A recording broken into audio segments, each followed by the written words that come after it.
शिरोमणी महानेता लोकनेता सरसेनापती श्रीमान बाळासाहेब ठाकरे यांचा, धर्मवीर आनंदगे साहेबांचा, महाराष्ट्राचे लोकप्रिय मुख्यमंत्री, शेतकऱ्यांचे कष्टकऱ्यांचे कैवारी, अनाथांचा नाथ, लोकनाथ, महाराष्ट्राचे भाग्यविधाते, महाराष्ट्राचा डहाण्या वाघ नामदार एकनाथराव शिंदे साहेबांचा। धन्यवाद।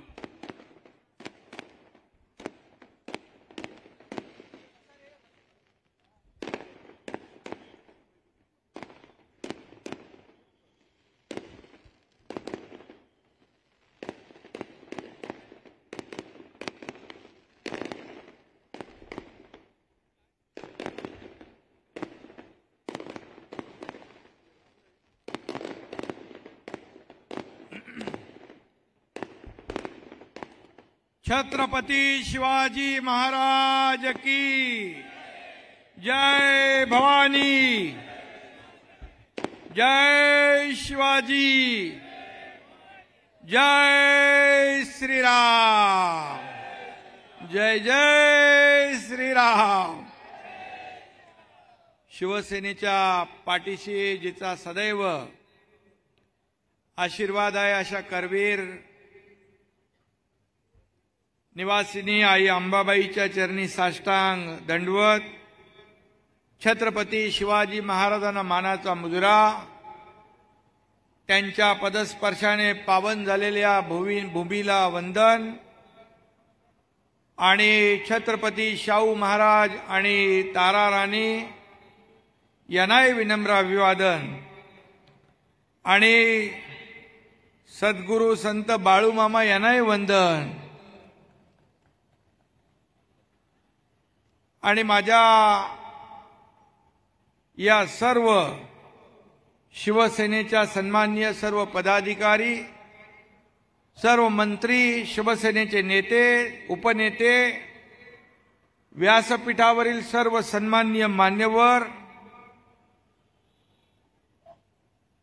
आणि अतिशय विक्रमी रेकॉर्ड ब्रेक ही सभा यशस्वी करण्यासाठी आपण जमलेले सर्व शिवसैनिक बांधव भगिनी, आपल्याला मनापासून मी धन्यवाद देतो। खरं म्हणजे मला सांगितलं इथे बाळासाहेबांची एक सभा झाली होती अगोदर आणि त्यानंतर एवढी मोठी सभा या गांधी मैदानामध्ये पहिल्यांदा होती आहे आणि म्हणून मी तुम्हाला सगळ्यांना मनापासून धन्यवाद देतो। येताना पाहिलं की एवढेच माणसं रस्त्यावर आहेत। मी राजेशला म्हणालो, अरे बाबा हे सगळे रस्त्यावर माणसं, सभेत किती माणसं आहेत? तर बोले सभा तर ओव्हरफ्लो आहे, मैदानात जागा नाही आणि सगळे लोक, राजेश आणि आपले दोन्ही खासदार चंद्रदीप नरके, सर्व व्यासपीठावरील सर्व सन्माननीय मान्यवर, यानी प्रकाश आबिटकर आहेत आमदार, या कोल्हापूरच्या सर्वांची नावं मी घेत नाही, परंतु अतिशय शिवसेनेला साजेस आयोजन आपण या सभेचं केलेलं आहे। खरं म्हणजे आता 1.5 वर्षापूर्वी आपण पाहिलं की या राज्यामध्ये एक उठाव, एक क्रांती आपण पाहिली आणि या क्रांतीमध्ये, या उठावामध्ये 50 शिवसेनेचे आमदार माझ्या खांद्याला खांदा लावून उभे होते। मी त्यांना धन्यवाद तर देतोच, पण त्यातला एक आमदार, आमचा सहकारी अनिल बाबर यांचं दुःखद निधन झालं, त्यांना देखील भावपूर्ण श्रद्धांजली अर्पण करतो। आणि यामध्ये आपण पाहिलं की बाळासाहेब देखील कुठल्याही निवडणुकीचा शुभारंभ कोल्हापूर करवीर वासिनी अंबाबाईच्या आशीर्वादाने करत होते आणि बाळासाहेबांचे विचार, बाळासाहेबांची भूमिका आपण पुढे नेतोय. आणि खरं म्हणजे आता शिवसेना कोणाची आहे हे सांगण्याची आवश्यकता नाही. तुमच्या या उपस्थितीमुळे, तुमच्या या गर्दीमुळे संपूर्ण कोल्हापूर भगवं झालंय. कोल्हापूरचे रस्ते सजलेत.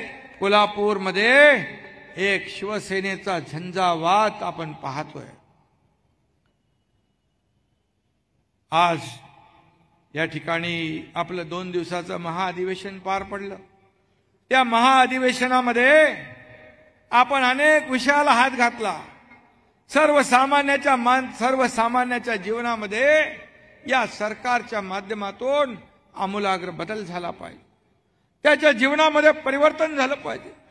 शेतकरी, कष्टकरी, कामगार, माझ्या माता भगिनी, माझे युवा तरुण मित्र, ज्येष्ठ, वारकरी, धारकरी, सर्व या समाजातला प्रत्येक घटक सुखी झाला पाहिजे. मी काल करवीर वासिनी अंबाबाईचं दर्शन घेतलं. मला सांगितलं कालचा दिवस फार महत्वाचा होता. घोड्यावर विराजमान, हाती धनुष्यबाण, अंबा मातेचं, अंबाबाईचं दर्शन झालं. पत्रकार म्हणाले, तुम्ही काय मागितलं? बोल, मी कधीच मागत नाही.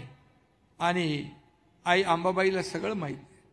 तिच्या आशीर्वादामुळेच या राज्यामध्ये, या राज्याचा सर्वांगीण विकास होतोय. मी एवढंच सांगितलं, एवढंच साकडं घातलं, माझा शेतकरी बळीराजा याच्यावरची अरिष्ट संकट दूर होऊ दे, त्याच्या जीवनामध्ये चांगले दिवस येऊ दे. या महाराष्ट्रातल्या जनतेच्या मध्ये एक आमूलाग्र बदल, त्यांना सुख समाधान मिळू दे. शेवटी आज आपण सगळे या ठिकाणी उपस्थित झालात बाळासाहेबांच्या प्रेमापोटी, शिवसेनेच्या प्रेमापोटी.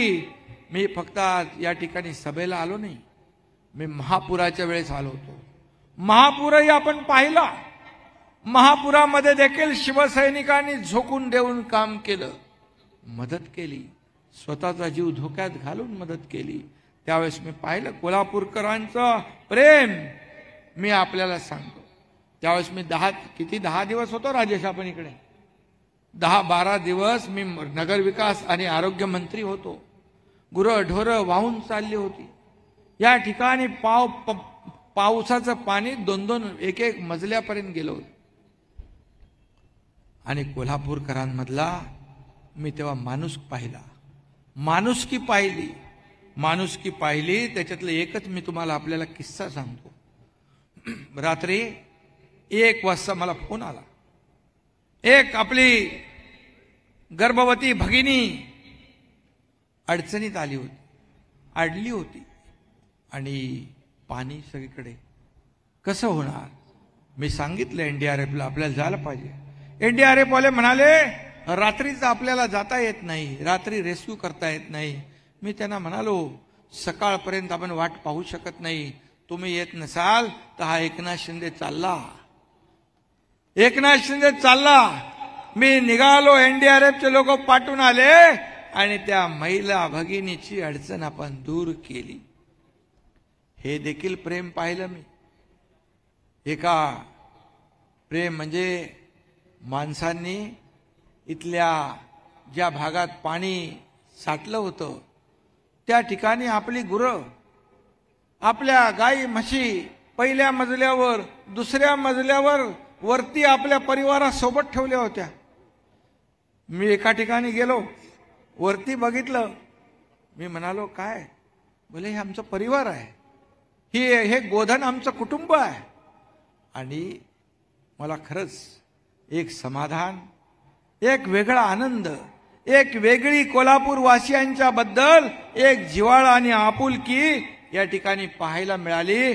एकीकडे 26 जुलैचा पूर आला, त्यावेळेस बाळासाहेबांना मातोश्रीवर एकटं सोडून 5 स्टार मध्ये जाणारे कुठं, आणि या कोल्हापूर मधले लोक या गोधनाला आपल्या बरोबर दुसऱ्या मजल्यावर घेऊन जाणारे कुठे?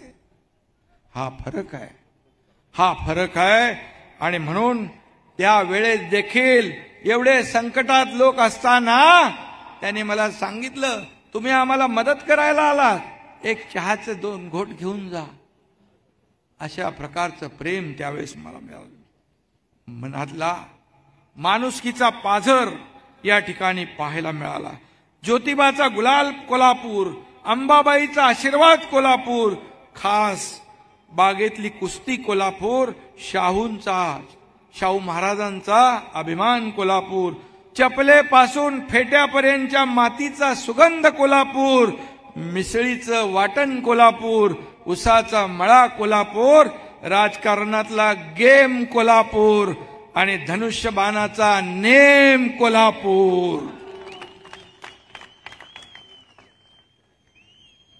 कोल्हापूर प्रमाणेच आज राज्यभरात फिरताना मला तिथल्या लोकांच्या डोळ्यात, त्यांच्या चेहऱ्यावर शिवसेनेवरचा आणि आपल्या सरकारबद्दलचा विश्वास पाहायला मिळतो, प्रेम पाहायला मिळतो.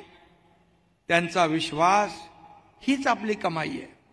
बाळासाहेब सांगायचे 80% समाजकारण, 20% राजकारण.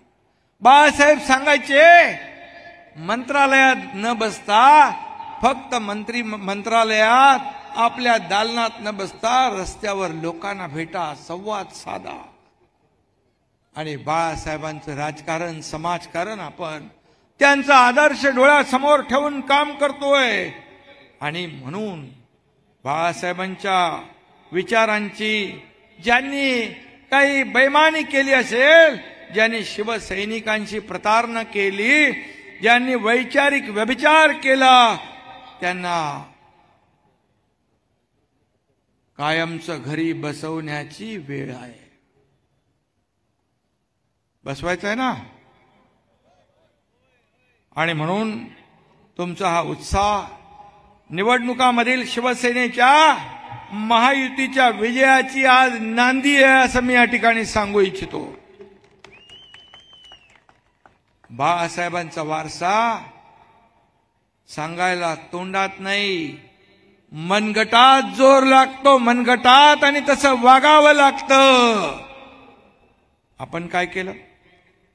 आज बाळासाहेबांचे विचार सोडले, भूमिका सोडली, सगळं सोडलं खुर्चीसाठी, सत्तेसाठी. आणि बाळासाहेब ज्या मातोश्रीत राहत होते तोपर्यंत ते मंदिर होतं. आता मातोश्रीतून, जिथून बाळासाहेब ढरकाळी फोडायचे, तिथून रोज रडगाण्याचा आवाज येतो. हे दुर्दैव आहे. हे चोरलं, ते चोरलं, अमकं चोरलं. बाळासाहेब काय चोरायला वस्तू आहे? बाळासाहेब विचार होते. बाळासाहेब ज्वलंत अंगार होता. हिंदुत्वाचा धगधगता विचार होता. आणि म्हणून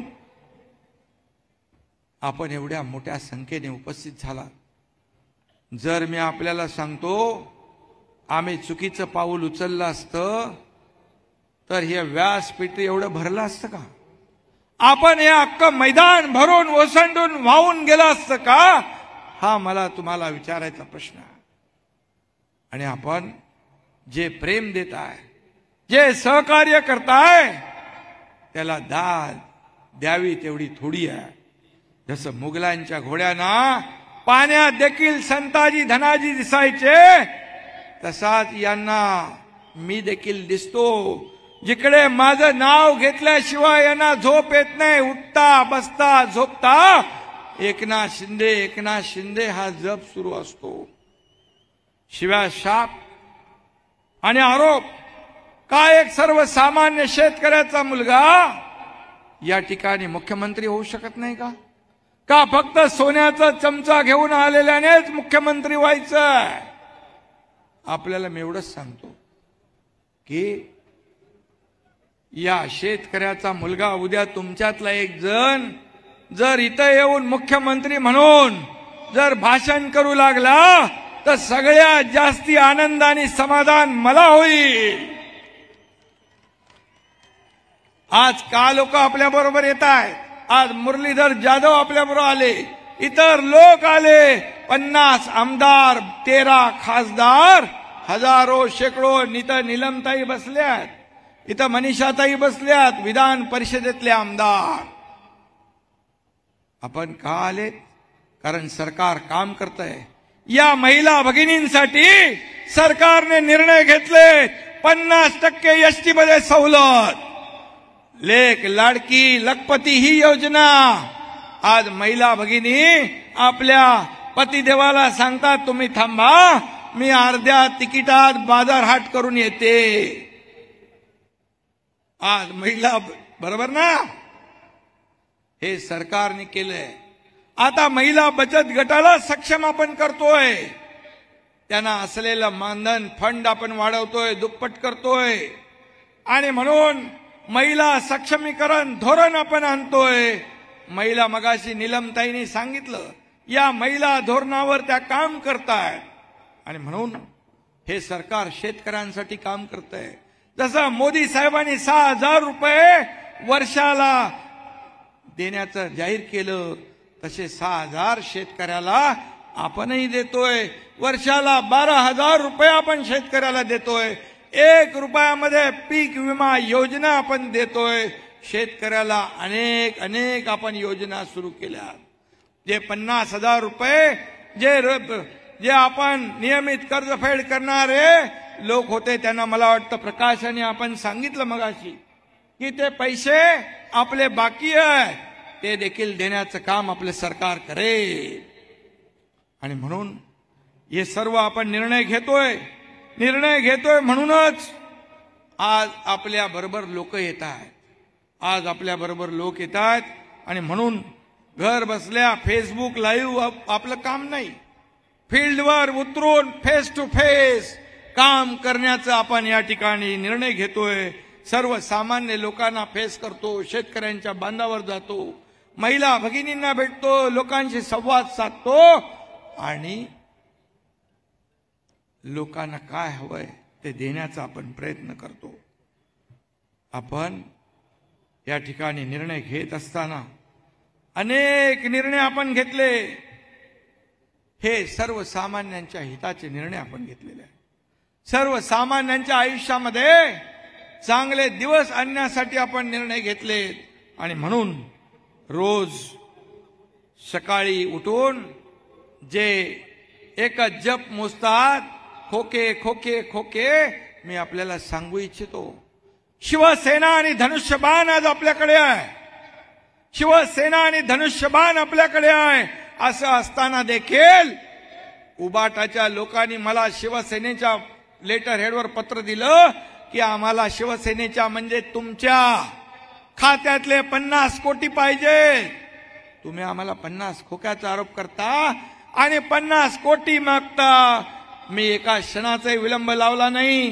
बोला यांना बाळासाहेब नको, बाळासाहेबांचे विचार नको, यांना पैसे पाहिजे, देऊन टाका. ताबडतोब देऊन टाकले. थोडी तरी मनाची नाही जनाची तरी आपल्याला वाटली पाहिजे होती. कशाला आरोप करता आमच्यावर? काय अधिकार आपल्यावर? आणि म्हणून शिवसैनिकांना भावनिक करून आवाहन करून कायमचं लढायला पाठवतात. आणि शिवसेनेच्या कुठल्याही कार्यकर्त्याच्या पाठीशी उभे राहत नाही. मुरलीधर जाधव या ठिकाणी आले, त्यांनी मला सांगितलं अडचण, मी सांगितली त्यांना, म्हणाले तुम्ही फेस करा. जेव्हा एखादा शिवसैनिक अडचणीत येतो तेव्हा त्याला सांगायचं तू तुझं बघ. असं कुठं असतं? असा कुठं पक्ष चालतो? अरे पक्षाच्या प्रमुख नेत्याने अडचणीत आलेल्या कार्यकर्त्यांच्या पाठीशी खंबीरपणे उभं राहायचं असतं, तेव्हा पक्ष मोठा होतो. आणि हा एकनाथ शिंदे आज प्रत्येक शिवसैनिकाचं खच्चीकरण होऊ नये, शिवसेना वाचावी, धनुष्यबाण वाचावा, म्हणून आम्ही निर्णय घेतला. आणि तो निर्णय आज लोकांनी मान्य केला. निर्णय घेतला तो लोकांनी मान्य केला म्हणून हजारो लाखो लोक सोबत येतात. आणि आपल्याला एकच सांगतो, ते शिवसैनिकांच्या पाठीशी, कार्यकर्त्यांच्या पाठीशी उभे राहत नाही. जेव्हा त्यांच्या वैयक्तिक कुटुंबावर जेव्हा प्रसंग येतो तेव्हा मात्र ते काही करायला तयार होतात. एक किस्सा आपल्याला सांगतो. दिल्लीला गेले अशोक चव्हाण आणि अजितदादा पवार यांच्या सोबत. आतमध्ये मोदी साहेबांना भेटायला गेले. बाहेर मराठी बाणा दाखवला आणि आतमध्ये घालील लोटांगण वंदीनं चरण केलं आणि सांगितलं, आता आपण युती करू, मी सोडतो सत्ता. इकडे आल्यानंतर मी त्यांना वारंवार सांगत होतो, आपण युती महायुती ही लोकांनी महायुती केलेली आहे, आपल्याला युती म्हणून निवडून दिलंय. मला म्हणाले उरलेली 2.5-3 वर्ष आपल्याला मिळतील का? म्हणजे तुम्हाला सत्ता पाहिजे, खुर्ची पाहिजे, त्यामुळे तुम्ही जे म्हणता की अमित भाईंच्या बरोबर बंद दरवाजा आड चर्चा झाली, हे पूर्णपणे खोटं आहे, स्पष्ट होतं. आणि म्हणून मी त्याच्या आणखी खोलात जाऊ इच्छित नाही. परंतु एवढंच सांगतो, सत्तेसाठी हिंदुत्व सोडलं, बाळासाहेबांचे विचार सोडले, सावरकरांना सोडलं, देशद्रोही आणि देशाच्या विरोधामध्ये असणाऱ्यांशी हात मिळवणी केली आणि आता निवडणुका आल्यावर त्यांना पुन्हा हिंदुत्वाची आठवण झाली. आता यांना राम आठवला. पहिले म्हणायचे मंदिर वही बनाएंगे, तारीख नहीं बताएंगे, असं मोदीजींना चेष्टा करायचे. मोदीजींनी मंदिरही बनवलं, तारीखही सांगितली, उद्घाटनही झालं. म्हणजे काय? मुंह में राम बगल में छुरी, जो राम का नहीं वो किसी काम का नहीं, हे आपल्याला माहित आहे. आपलं उलट आहे. मुखी राम आणि सतत काम. हे लोकांना काम पाहिजे, लोकांना आरोप प्रत्यारोप नको. लोकांना तुम्ही काय करताय ते पाहिजे. आणि घरी बसलेल्या लोकांना लोक पाठीशी उभे राहत नाही. फील्डवर काम करणाऱ्या माणसाच्या कार्यकर्त्याच्या मागे लोक उभे राहतात. आणि आपले जे शिल्लक लोक आहेत, आमदार खासदार, त्यांना थांबवण्यासाठी रोज सांगायचे, रोज ज्योतिषांचा पाडा वाचायचा. आज सरकार पडणार, सरकार स्थापन झाल्यापासून आज पडणार, उद्या पडणार, परवा पडणार.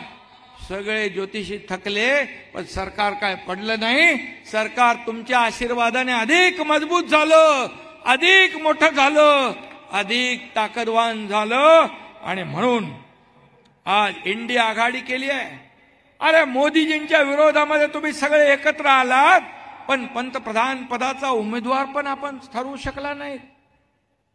आणि म्हणून त्या इंडिया आघाडीचं पण एक एक करून सगळे सोडून चाललेत. कुणाच्या जोरावर, कुणाच्या बळावर तुम्ही या देशाचे प्रधानमंत्री मोदीजींना आव्हान देताय? मोदीजी कुठे, त्यांचं काम कुठे? त्यांनी या देशाला पूर्ण जगामध्ये सन्मान प्राप्त करून दिलाय. आपली अर्थव्यवस्था मजबूत केली आहे. 10व्यावरून 5व्यावर आणली, 3ऱ्यावर आणतायत. $5 ट्रिलियन स्वप्न त्यांनी पाहिलं. आणि तुमच्या सदिच्छा शुभेच्छांमुळे, आशीर्वादामुळे या महाराष्ट्रातून पण $1 ट्रिलियन स्वप्न पूर्ण करण्याचं काम आपलं सरकार करेल. आणि म्हणून आज लोक म्हणतात, हे सगळं होत असताना कुणाला तरी प्रधानमंत्री होण्याची स्वप्न पडतायत, कुणाला अर्थमंत्री व्हायचं स्वप्न पडतायत, एक दुसऱ्याला प्रधानमंत्री अर्थमंत्री बनवतायत. हास्य जत्रा कार्यक्रम असतो, त्याला पण टफाईट होईल अशा प्रकारचं त्यांचं स्वप्न आहे. आणि म्हणून या त्यांच्या त्या सभा पाहिल्या आपण, मैदानातून चौका सभावर आल्या. काल परवा त्यांनी स्वतःलाच काय म्हटलं तेही आपण पाहिलं. मला वाटतं ते काय म्हटलंय आपल्याला माहित आहे स्वतःला. त्यांच्या भाषणामध्ये मुख्यमंत्री म्हणायच्या ऐवजी दुसरं काहीतरी म्हटलं, मी बोलत नाही. आणि त्यांनी मला वाटतं आरसा पाहिला असेल. वारसा वारसा वारसा म्हणता, तुम्ही पहिला आरसा पहा. आणि म्हणून काँग्रेसच्या 50-60 वर्षामध्ये जी कामं झाली नाहीत तो विकास गेल्या 10 वर्षामध्ये देशाचे प्रधानमंत्री मोदी साहेबांनी करून दाखवला. त्यांनी राम मंदिरही बांधलं, 370 कलमही हटवलं. आज त्याच्या आपल्या महाअधिवेशनामध्ये आपण दोन्ही ठराव केले, मोदी साहेबांच्या अभिनंदनाचा आणि गृहमंत्री अमित शाह साहेबांच्या अभिनंदनाचाही ठराव केला. तुम्ही तर एक शब्दही काढला नाही. बाळासाहेबांचे स्वप्न ज्यांनी पूर्ण केलं त्यांच्याबद्दल बोलायचे धाडस दाखवत नाही. आणि म्हणून पुन्हा एकदा या ठिकाणी फिर एक बार मोदी सरकार अशा प्रकारचा लोकांनी गॅरंटी दिली आहे. मोदी गॅरंटी जशी चालते कारण आपण महायुतीतले आहोत. ज्यांनी बाळासाहेबांचं स्वप्न पूर्ण केलं त्यांच्याबद्दल मोकळेपणाने मुक्त कंठाने त्यांना धन्यवाद, त्यांचं अभिनंदन करणं हे आपलं काम आहे. कारण बाळासाहेब सांगायचे जे चांगल्याला चांगलं म्हणा, आणि म्हणून ती शिकवण आपल्याकडे आहे. आणि म्हणून अब की बार 400 पार मोदीजींनी नारा दिलाय. आपला नारा आहे अब की बार 45 पार. आणि म्हणून या कोल्हापूरमध्ये देखील या महायुतीचाच भगवा झेंडा फडकला पाहिजे, यासाठी आपल्याला काम करायचं आहे. आज कोल्हापूरमध्ये मी पाहिलं की किती बाबा, आज आपण जवळपास 640 कोटीचे उद्घाटन करून आलो. पंचगंगा नदीचं प्रदूषण शून्यावर आणण्यासाठी जवळपास 400 कोटी रुपये आपण शासनाकडून मंजूर केले. 400 कोटी रुपये. त्याचबरोबर अगोदर आपण जे दिले पैसे त्याचं आज आपण भूमिपूजन आणि लोकार्पण केलं. आणि या महापूर थांबवण्यासाठी या पंचगंगेचा आपण वर्ल्ड बँकेकडून 3200 कोटी रुपये आपण घेतोय. 3200 कोटी. पंचगंगेचं प्रदूषण, पंचगंगेचा महापूर, दरवर्षी आपली होणारी परवड ही आपल्याला थांबवायची आहे. आणि म्हणून आज आपल्याला मी एवढंच सांगतो, हा कोल्हापूर देखील आपण शक्तीपीठ करतोय. नागपूर ते गोवा प्रकाश आंबेडकर त्यासाठी पाठपुरावा करत होते आणि ते देखील कोल्हापूरला फायदेशीर आहे. राजेश, दोन्ही खासदारांना मी सांगू इच्छितो, हे शक्तीपीठ देखील कोल्हापूरचा विकास करेल. मुंबई गोवा हे देखील आपण ऍक्सेस कंट्रोल करतोय, त्याचाही कोल्हापूरला फायदा होईल. आणि आज या कोल्हापूरच्या विकासाचा जो वेग आहे हे सरकार वाढवल्याशिवाय राहणार नाही. आणि त्यासाठी जेवढा लागणारा निधी मुख्यमंत्री म्हणून या ठिकाणी सांगतो, कमी पडू देणार नाही. या कोल्हापूर मधले रस्ते चकाचक झाले पाहिजे. मी दिलेला शब्द पाळतो हे तुम्हाला माहित आहे. कोल्हापूरकरांचा टोल मी हटवणार म्हटलं होतं, हटवून दाखवला. आणि म्हणून आज मी एवढंच सांगतो, मराठा आरक्षणाच्या बाबतीत देखील मला इथे कोल्हापूरमध्ये काल लोक भेटले.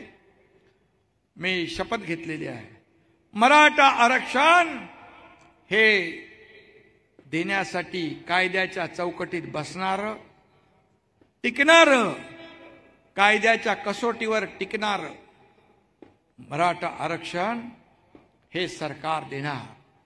त्यासाठी 20 तारखेला विशेष अधिवेशन आपण बोलवलेलं आहे. हे मराठा आरक्षण देताना आपला ओबीसी समाज असेल, इतर समाज असेल, त्यांना कुठेही धक्का न लावता, त्यांच्यावर कुठलाही अन्याय न करता या मराठा समाजाला न्याय देण्याचं काम हे सरकार केल्याशिवाय राहणार नाही, हा शब्दही मी दिला आहे. आणि म्हणून मी आपल्याला एवढंच सांगतो की कोल्हापूर वासियांसाठी MIDC मंजूर झाली आहे. इथे रोजगार आला पाहिजे. दावोसला जाऊन 3,73,000 कोटीचे आपण करारनामे केले. 3-4 लाख लोकांना रोजगार मिळेल. या कोल्हापूरमध्ये देखील उद्योग मंत्र्यांना सांगितले, जेवढ्या आपल्याला किती इंडस्ट्री, मग किती MIDC मंजूर झाल्यात? 7 MIDC आपण कोल्हापूरमध्ये मंजूर केल्यात. हजारो लाखो लोकांना, तरुणांच्या हाताला काम मिळेल. आणि म्हणून मी आपल्याला सगळ्यांना, उद्योजकांना देखील विनंती केली आहे की या ठिकाणी कोल्हापूरमध्ये मोठे उद्योग आले पाहिजे, लोकांना काम मिळालं पाहिजे, रोजगार मिळाला पाहिजे. इथला माणूस मुंबई शहरात, इतर शहरामध्ये नोकरीसाठी जाता कामा नये. जो गेलाय तो वापस आला पाहिजे. ही भूमिका सरकारची आहे. त्याचबरोबर यामध्ये पन्हाळा, शाहूवाडी या डोंगरी भागाला देखील त्याचा लाभ होईल. इचलकरंजीला स्वच्छ आणि मुबलक पाणी देण्यासाठी देखील सरकार कटिबद्ध आहे. ही जबाबदारी सरकारची, आमची आहे. आणि म्हणून मला निस्सारणाची जी आहे योजना, त्याला देखील आपण नगरविकास विभागाच्या माध्यमातून पैसे देतोय. राधानगरी याला, दाजीपूर पर्यटनाला चालना देणारा आराखडा तयार होतोय. तीर्थक्षेत्र विकास आराखडा होतोय. अंबाबाई आणि ज्योतिबाचा विकास या ठिकाणी आपण करतोय. तिरुपती बालाजीच्या धर्तीवर ही करवीर वासिनी अंबाबाईच्या देवस्थानाचा विकास आपल्याला करायचा आहे. पंढरपूरचा देखील विकास आपल्याला करायचा आहे. ज्योतिबा देवस्थानाचा विकास आपल्याला करायचा. हे सरकार सर्वसामान्य लोकांचा. आणि म्हणून गिरणी कामगारांची घरं देण्याची प्रक्रिया देखील युद्ध पातळीवर आम्ही घेतोय. ती देखील आम्ही देतोय. हे पहिलं सरकार आहे. गिरणी कामगारांना घरं देण्याची प्रक्रिया सुरू झालेली आहे. कोल्हापूरचे देखील या ठिकाणी गिरणी कामगार वंचित राहणार नाही. कन्व्हेन्शन सेंटरचं कामही लवकर सुरू होईल. त्याचबरोबर मी मगाशी सांगितलं, कळंबवाडी थेट पाईपलाईन योजनेचं काम सुरू आहे. नगरोत्थानमधून 100 कोटीचे रस्ते सुरू आहे. आणि स्वच्छ भारतसाठी देखील आपलं काम सुरू आहे. राजश्री शाहू महाराजांच्या समाधी स्थळाला आपण 10 कोटी रुपये दिले, त्याचंही काम सुरू होईल. आणि म्हणून केंद्रात आणि राज्यामध्ये जेव्हा एकाच विचाराचं सरकार असतं तेव्हा ही कामं आपल्याला करता येतात. डबल इंजिनचं सरकार या ठिकाणी आहे. कोल्हापूरचा खंडपीठाचा देखील प्रश्न प्रलंबित आहे. तो देखील आपलं सरकार सोडवल्याशिवाय राहणार नाही. हे देखील मी आपल्याला सांगू इच्छितो. आणि म्हणून हे देशाला महासत्ता बनवण्यासाठी मोदीजींचे हात आपण बळकट करूया. त्यामुळे आज आपल्याला निर्धार करायचा आहे. आपला निर्धार आहे राज्याच्या प्रगतीचा, राज्याच्या समृद्धीचा. आपला निर्धार आहे शिवसेना मजबूत करण्याचा. आपला निर्धार आहे बाळासाहेबांच्या विचार जीवापाड जपण्याचा. आपला निर्धार आहे हिंदुत्वाची शान राखण्याचा. आपला निर्धार आहे आदरणीय प्रधानमंत्री नरेंद्र मोदीजी यांना पुन्हा प्रधानमंत्री करण्याचा. आपला निर्धार आहे विरोधकांना चारी मुंड्या चित करण्याचा. आणि म्हणून मी आपल्याला एवढंच सांगेन की आज आपण खऱ्या अर्थाने कोल्हापूरची ताकद दाखवलेली आहे. काही जर राहिला असेल खासदार आमदार राजेश तर काळजी करू नका. त्यासाठी मुख्यमंत्री म्हणून या कोल्हापूर वासियांच्या पाठीशी राहण्याचं काम हा एकनाथ शिंदे करेल. आणि म्हणून आपण सर्व शक्ती सर्व ताकद पणाला लावून मी म्हटलंय की जसं मोदीजींनी 400 पार म्हटलं तसं 48 पैकी 45 पार आपण करू शकतो. कारण केंद्राने केलेली कामं आणि राज्य सरकारने केलेली कामं आपल्याला फक्त लोकांपर्यंत पोहोचवायची आहे. ही कामं आपण लोकांपर्यंत पोहोचवली तर लोक काम करणाऱ्यांच्या पाठीशी उभे राहतील, घरी बसणाऱ्यांच्या पाठीशी उभे राहणार नाही. आणि म्हणून मी तुम्हाला सगळ्यांना मनापासून धन्यवाद देतो.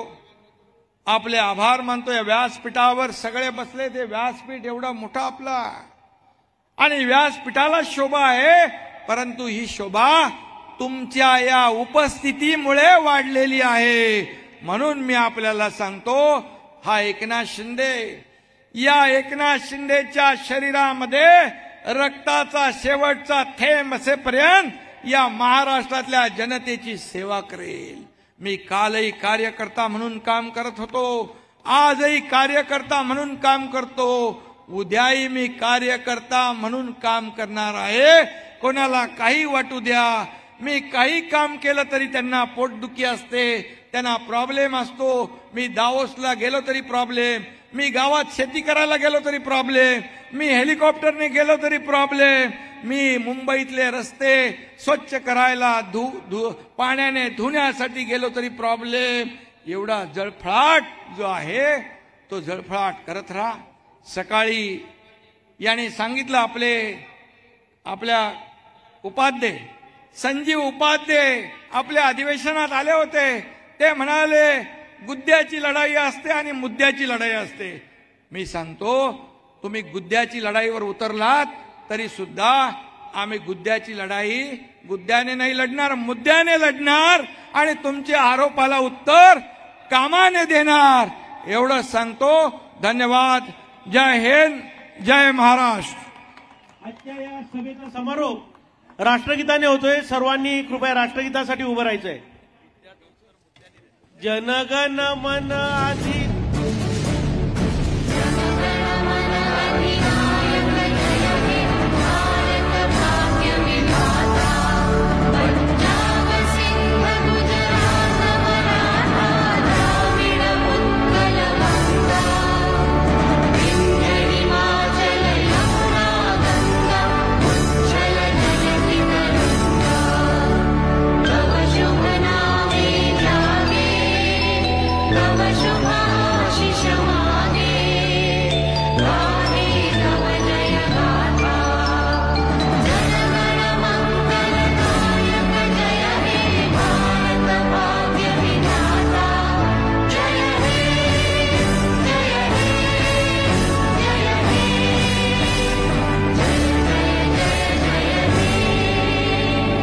भारत माता की, भारत माता की, वंदे वंदे